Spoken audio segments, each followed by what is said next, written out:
नमस्कार, आपका स्वागत है। मैं हूं आपके साथ सुप्रीत सचदेव। आइए शुरू करते हैं फटाफट खबरों का सिलसिला। सीएम मनोहर लाल ने प्रेस कॉन्फ्रेंस कर किसानों पर बोलते हुए कहा कि किसानों की समस्या का हल होगा, जिला स्तर पर फसल नुकसान पर काम होगा। वहीं सीएम ने कहा कि किसानों को फसलों के नुकसान का उचित मुआवजा दिया जाएगा, साथ ही किसान सम्मान निधि योजना से किसानों को लाभ मिलेगा।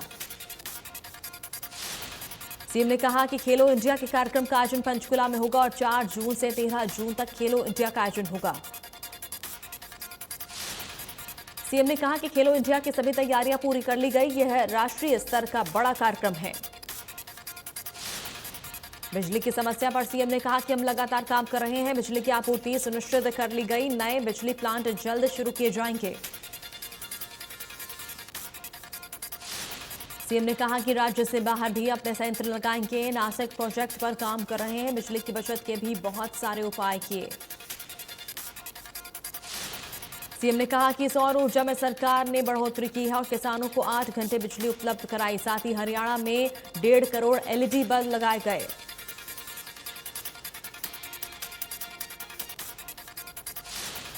कुलदीप बिश्नोई और सीएम मनोहर लाल की मुलाकात को लेकर अजय यादव ने कहा कि कुलदीप बिश्नोई को अभी थोड़ा धैर्य रखना चाहिए। अजय यादव ने कहा कि कुछ निर्णयों पर थोड़ा समय लगता है, पार्टी कुलदीप को एडजस्ट करना चाहती है।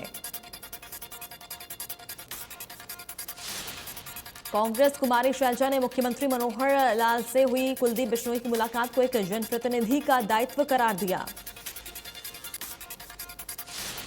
शैलजा ने कहा कुलदीप की सीएम मनोहर लाल से मुलाकात के दूसरे मायने मत निकालिए। उन्होंने कहा कि एक जनप्रतिनिधि को अपने हलके के कामों को लेकर मुख्यमंत्री से मिलना पड़ता है। प्रदेश के परिवहन मंत्री मूलचंद शर्मा ने फरीदाबाद सेक्टर 12 खेल परिसर में चल रहे 3 दिवसीय सांसद खेल महोत्सव में बास्केटबॉल गेम की शुरुआत कराई। इस अवसर पर मंत्री मूलचंद शर्मा ने केंद्रीय राज्य मंत्री कृष्णपाल गुर्जर का खेल महोत्सव कराने के लिए आभार जताया। इस दौरान उन्होंने कहा कि खेलों से बच्चों का शारीरिक विकास के साथ साथ बौद्धिक विकास होता है। बीजेपी सांसद नायब सिंह सैनी ने केजरीवाल पर निशाना साधते हुए कहा कि केजरीवाल ने जनता से हमेशा झूठ बोला है। नायब सैनी ने कहा कि अरविंद केजरीवाल पर एफआईआर दर्ज होनी चाहिए क्योंकि उन्होंने झूठ बोलकर लोगों का वोट हासिल किया। साथ ही उन्होंने कहा कि महिलाओं के साथ शराब के ठेके खोलना दुर्भाग्यपूर्ण है। राजस्थान की तर्ज पर अब हरियाणा में भी कांग्रेस 2 दिवसीय चिंतन शिविर लगाने जा रही है। ये जानकारी बाली हलके के कांग्रेस विधायक डॉक्टर कुलदीप वत्स ने मीडिया से रूबरू होकर दी। ये चिंतन शिविर कहां और कब लगेगा, इसकी घोषणा जल्द ही होने वाली है। उन्होंने कहा कि जो लोग कांग्रेस छोड़ रहे, सच्चाई तो ये है कि उन्हें जनता ने नकार दिया। कुरुक्षेत्र में होने वाली रैली का न्योता देने रेवाड़ी पहुंचे आम आदमी पार्टी के राज्यसभा सांसद और हरियाणा प्रभारी सुशील गुप्ता ने कांग्रेस और बीजेपी पर जमकर निशाना साधा। उन्होंने कहा कि कांग्रेस का शीर्ष नेतृत्व खत्म हो चुका है। पार्टी में अंतरकलह के चलते लोग कांग्रेस छोड़ आम आदमी पार्टी का दामन थाम रहे हैं। हमारी पार्टी में सिर्फ योग्य लोगों को ही टिकट और पद मिलता है। गुप्ता ने कहा कि प्रदेश में गुंडाराज है, व्यापारियों को मंथली वसूली करने वालों का भी सामना करना पड़ता है। सोनीपत में रेलवे के स्वास्थ्य केंद्र पर सीएमएस डॉक्टर मान सिंह ने निरीक्षण किया। इस दौरान उन्होंने स्वास्थ्य केंद्र में कर्मचारियों, सेवानिवृत्त कर्मचारियों और उनके परिजनों को मिलने वाली सुविधाओं का जायजा लिया। लेकिन इस बीच हैरान करने वाली बात यह रही कि स्वास्थ्य केंद्र में लंबे समय से ना तो कोई स्थायी चिकित्सक है और ना ही पर्याप्त दवाइयां हैं। इसके बावजूद सीएमएस ने सभी व्यवस्थाओं को दुरुस्त बताया,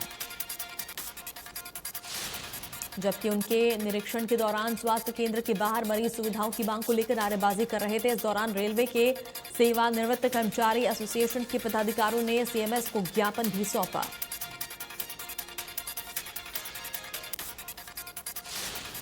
रेवाड़ी में डीसी अशोक कुमार गर्ग ने तहसील का औचक निरीक्षण किया, जहां उन्हें काफी खामियां मिली। तहसील में आने वाले लोगों के लिए न तो पानी की व्यवस्था थी और न ही शौचालयों की। इतना ही नहीं, डीसी को काफी इंतकाल भी पेंडिंग मिले। इस पर उन्होंने नायब तहसीलदार सहित अन्य कर्मचारियों को कड़ी फटकार लगाई और सुधार के लिए 3 दिन का समय दिया।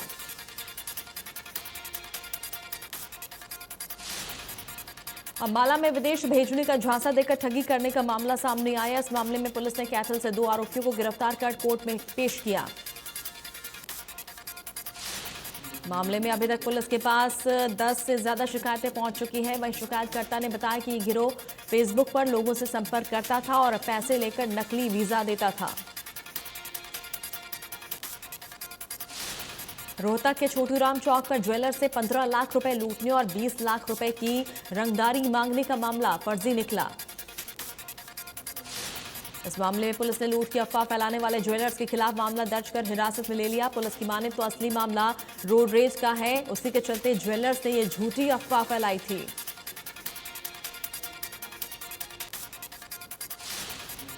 भिवानी के तिगड़ाना मोड़ पर सीएम फ्लाइंग ने गुप्त सूचना के आधार पर नकली बीज बनाने वाली फैक्ट्री में छापेमारी की, जहां बीज की एक्सपायरी डेट को मिटाकर नई डेट लिखी जा रही थी। मामले में पुलिस ने गोदाम मालिक पर 420 और कृषि एक्ट की धाराओं के तहत मुकदमा दर्ज कर किया और आगे की कार्रवाई शुरू की। नारकोटिक्स विभाग की टीम ने सोहना के मेडिकल स्टोर पर छापेमारी की, तो वहीं विभाग की छापेमारी से सोहना के मेडिकल स्टोर पर हड़कंप मच गया। अधिकतर मेडिकल स्टोर संचालक अपनी दुकानों को बंद कर भाग गए। टीम ने 4 मेडिकल स्टोर पर छापेमारी की। इसमें अनाज मंडी में स्थित एक मेडिकल स्टोर पर भारी मात्रा में नशीली दवाइयां बरामद हुई, जिसके बाद ड्रग्स विभाग ने कार्रवाई करते हुए मेडिकल स्टोर को सील कर दिया। होटल में सीएम फ्लाइंग की टीम ने छापा मारकर अवैध रूप से भरकर जा रही परचून की 22 गाड़ियों को मुखबिर की सूचना पर पकड़ा। इन परचून की गाड़ियों को यूपी, महाराष्ट्र और मध्य प्रदेश, छत्तीसगढ़, राजस्थान में सप्लाई के लिए ले जाया जा रहा था। नारनौल पुलिस लगातार अवैध हथियार रखने वालों पर शिकंजा कसते हुए अवैध हथियार बनाने वाले एक युवक को 11 अवैध हथियार और हथियार बनाने का सामान के साथ गिरफ्तार किया। जिला पुलिस अधीक्षक ने कहा कि जिले में किसी भी तरह से अवैध हथियार रखने वाले लोगों को पनपने नहीं दिया जाएगा और सख्त से सख्त कार्रवाई की जाएगी। कोहन रेलवे ओवरब्रिज और अंडरब्रिज के निर्माण को लेकर बीते 6 दिनों से ग्रामीणों का अनिश्चितकालीन धरना प्रदर्शन जारी है। लोगों को समझाने के लिए विधायक हरविंद्र धरना पहुंचे और ग्रामीणों से बात की। विधायक ने कहा कि अब समस्या का समाधान हो चुका है। ग्रामीणों की सुविधा अनुसार सरकार द्वारा पुल का डिजाइन बदल दिया गया है। खुद को शिवसेना की महिला विंग की प्रभारी बताकर सरकारी ग्रांट और नौकरी दिलाने के नाम पर यमुनानगर के लोगों से ठगी करने के एक आरोपी को पुलिस ने गिरफ्तार किया है। महिला काफी समय से फरार चल रही थी और आरोप है कि महिला सरकारी योजनाओं के फर्जी फॉर्म भरवाकर नौकरी लगवाने के नाम पर 15 से 20 लोगों से ठगी कर चुकी है। गुरुग्राम में जीएसटी में 15 करोड़ रुपए का रिफंड करने के नाम पर गड़बड़ी का मामला सामने आया। इस मामले में जीएसटी विभाग ने 2 चार्टर्ड अकाउंटेंट को गिरफ्तार किया। इसके बाद उनको कोर्ट में पेश कर न्यायिक हिरासत में जेल भेज दिया गया, जबकि इस कार्रवाई से चार्टर्ड अकाउंटेंट एसोसिएशन नाराज है। वहीं कई चार्टर्ड अकाउंटेंट ने गुरुग्राम के सेक्टर 32 स्थित जीएसटी कार्यालय के बाहर विरोध प्रदर्शन किया और रिफंड देने वाले अधिकारी और कारोबारियों के खिलाफ कार्रवाई की मांग की। पिछले साल खराब हुई किसानों की फसलों का अभी तक बीमा क्लेम न मिलने पर भारतीय किसान यूनियन चढ़ूनी के किसानों ने रेवाड़ी में सरकार के खिलाफ विरोध प्रदर्शन किया। किसानों ने कर कृषि विभाग के दफ्तर के बाहर ताला जड़ दिया और विभाग के मुख्य गेट पर दरी बिछाकर बैठे। अधिकारियों के आश्वासन की बात नहीं मान रहे किसान।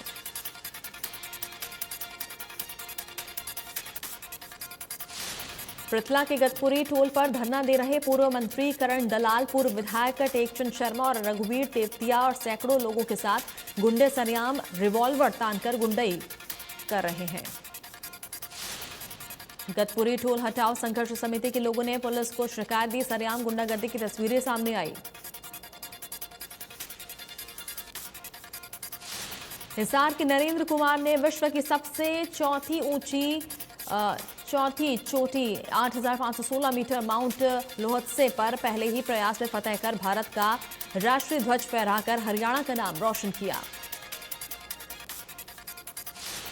नरेंद्र कुमार इस चोटी को फतेह करने वाले हरियाणा के पहले व्यक्ति बन गए हैं। इससे पहले Narendra Kumar mount Kilimanjaro Africa की सबसे ऊंची चोटी पर 5 दिन में 2 बार चढ़ाई करके विश्व रिकॉर्ड बना चुके हैं। तुर्की में बॉक्सिंग खिलाड़ी मनीषा मौन के कांस्य पदक जीतने पर आरकेएसडी कॉलेज कैथल के बॉक्सिंग सेंटर में खुशी की लहर है। उन्होंने 32 देशों के खिलाड़ियों में से टॉप 8 में जगह बना ली। उन्होंने साल 2011 में अंबाला रोड स्थित आरकेएसडी बॉक्सिंग खेल सेंटर में खेलना शुरू किया था। भीषण गर्मी के बीच बच्चों की पढ़ाई भी बाधित होनी शुरू हो गई है। फरीदाबाद के सेक्टर 3 स्थित गवर्नमेंट स्कूल में बिजली का फॉल्ट होने की वजह से बच्चों की छुट्टी करनी पड़ी। स्कूल के प्रिंसिपल का कहना है कि वैसे तो रोजाना लाइट ठीक आ रही थी, लेकिन आज कोई बड़ा फॉल्ट होने की वजह से छोटे बच्चों को छुट्टी कर घर वापस भेजना पड़ा। 10वीं, 11वीं और 12वीं के बच्चों को रोका गया। बल्लभगढ़ नगर निगम कार्यालय में बिजली की बर्बादी देखने को मिल रही है। नगर निगम कार्यालय में अधिकारियों की अनुपस्थिति में एसी और पंखे खुले छोड़ रखे थे। कार्यालय पर अपने काम के लिए पहुंचे लोगों ने बताया कि सुबह 10 बजे तक कोई अधिकारी कार्यालय पर नहीं पहुंचा था, लेकिन उनके कमरे में लगे एसी और पंखे धड़ल्ले से चल रहे थे।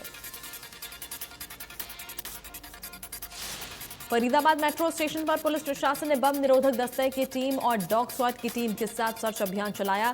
सुरक्षा व्यवस्था को मजबूत करने के बारे में बताया गया।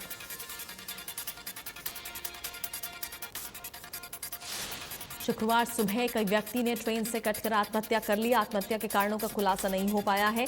मृतक के झज्जर के बम्बेवा का रहने वाला है। पुलिस के अनुसार स्टेशन मास्टर ने उन्हें इस घटना की सूचना दी। इसके बाद जीआरपी पुलिस मौके पर पहुंची और घटनास्थल का जायजा लिया।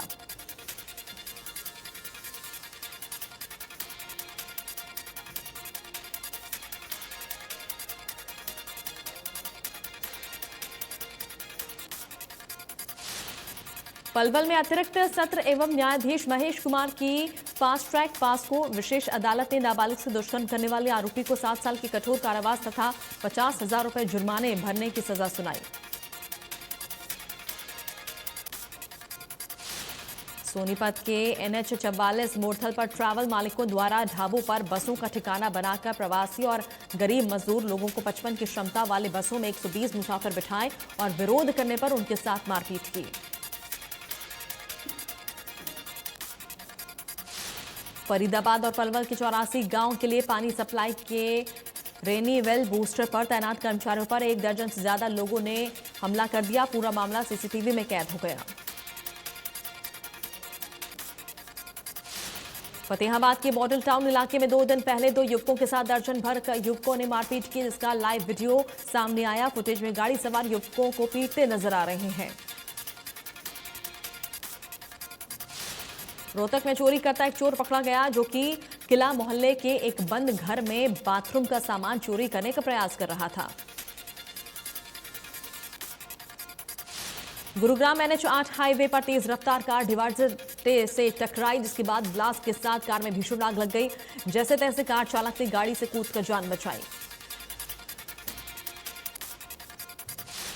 इंद्री थाना पुलिस ने परिजनों की शिकायत पर गाड़ी के अज्ञात चालक के खिलाफ लापरवाही का केस दर्ज किया है। शव को कब्जे में लेकर पोस्टमार्टम के लिए भेजा गया।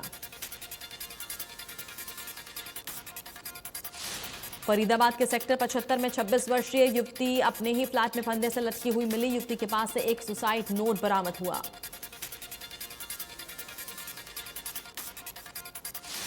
महेंद्रगढ़ के गांव खामपुरा के एयरफोर्स ट्रेनिंग से लौट रहे जवान की सड़क हादसे में मौत हो गई। परिजनों ने अंतिम संस्कार से पहले जवान के सभी अंग दान में दिए।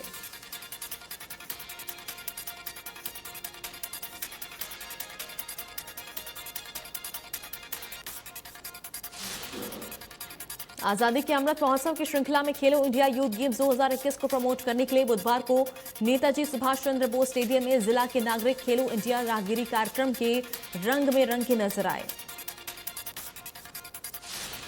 जिले में पहुंचने पर मशाल के साथ मस्कट, जय विजय और धाकड़ का जगह जगह भारी स्वागत किया गया। कार्यक्रम में प्रदेश के सामाजिक न्याय एवं अधिकारिता मंत्री ओम प्रकाश यादव मुख्य अतिथि के तौर पर मौजूद थे।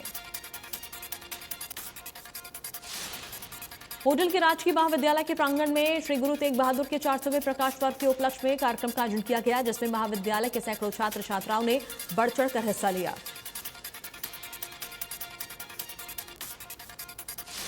कुरुक्षेत्र में ब्रह्म सरोवर तट पर योग उत्सव का आयोजन हुआ, जिसमें गीता मनीषी, स्वामी ज्ञानानंद, सांसद नायब सैनी, योग आयोग के चेयरमैन जयदीप आर्य सहित भारतीय योग संस्थान के गणमान्य लोगों ने शिरकत की।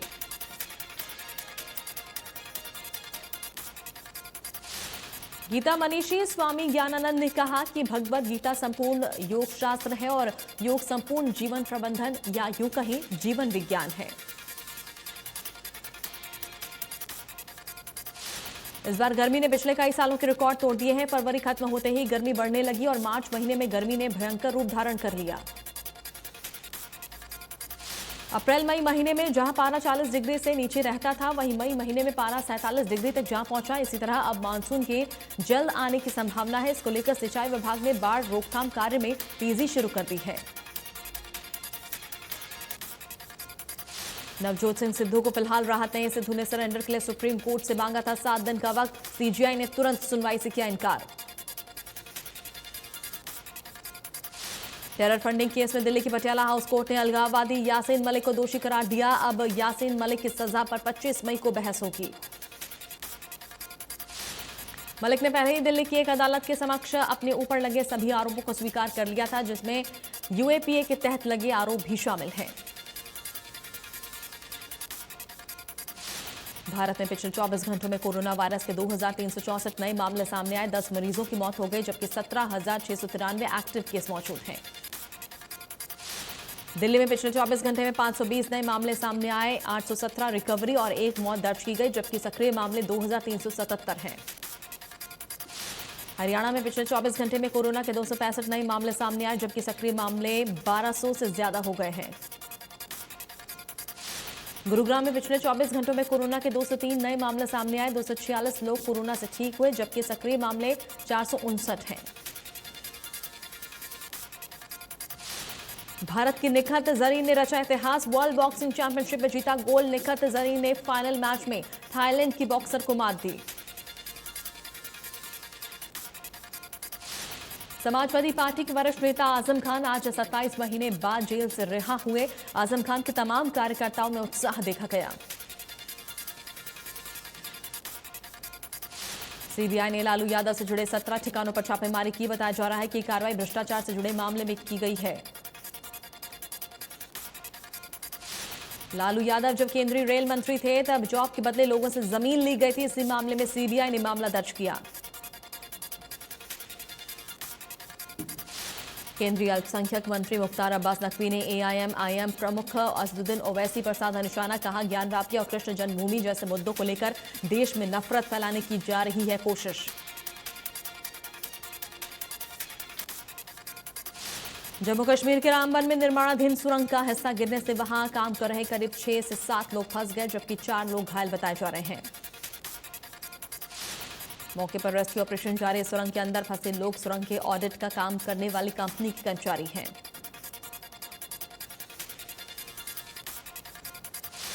जम्मू कश्मीर में भारतीय सुरक्षा बल सीमा पार से होने वाली हर घुसपैठ पर पैनी नजर बनाए हुए हैं। इसी बीच भारतीय सेना ने एक ऐसी ही कोशिश को नाकाम किया।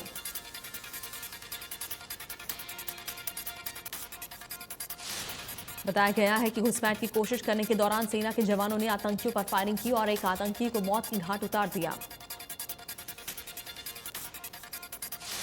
राजस्थान के जयपुर में बीजेपी के राष्ट्रीय पदाधिकारियों की बैठक हो रही है, जिसमें प्रधानमंत्री नरेंद्र मोदी ने बीजेपी नेताओं को वर्चुअल तरीके से संबोधित किया। ये मोदी ने कहा कि इस पार्टी के रूप और स्वरूप को जब हम देखते हैं तो गर्व तो होता ही है, लेकिन इसके निर्माण में खुद को खपाने वाले पार्टी के सभी लोगों में मैं नमन करता हूं। हमें देश के लोगों की उम्मीदों को पूरा करना है। देश के सामने जो चुनौतियां हैं, हमें देश के लोगों के साथ मिलकर हर चुनौती को पार करना है। पीएम मोदी ने कहा कि देश की जनता की ये आशा आकांक्षा हमारा दायित्व बहुत बढ़ा देती है। आजादी के अमृत काल में देश अपने लिए अगले 25 वर्षों के लक्ष्य तय कर रहा है। पीएम मोदी ने कहा कि हमारा दर्शन पंडित दीनदयाल उपाध्याय का एकात्म मानववाद और अंत्योदय है। हमारा मंत्र है सबका साथ, सबका विकास, सबका विश्वास और सबका प्रयास।